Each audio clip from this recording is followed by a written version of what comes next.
Secondhand smoke. Introduction. What is the best way to protect people from secondhand smoke? Choose one of the following options. 1. Provide separate areas for smokers and non-smokers to gather. 2. Clean the air using purifier systems. 3. Provide better ventilation in buildings. 4. Completely eliminate smoking in indoor spaces and areas where smoke can enter a building. Correct. There is no safe amount of secondhand smoke. The only way to fully protect non-smokers from secondhand smoke is to completely eliminate smoking in indoor spaces and near windows or other areas where smoke can enter a building. Only children and the spouse of a smoker are affected by secondhand smoke.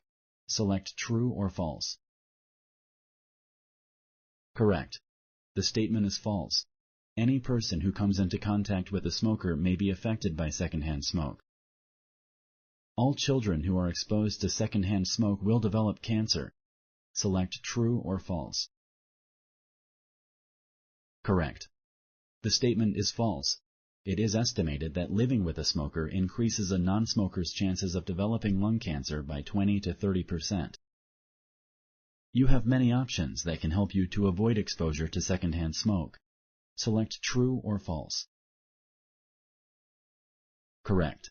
You can take steps to protect yourself and your children from other people's smoke at home, at work, and in public places. Thank you for using Explain.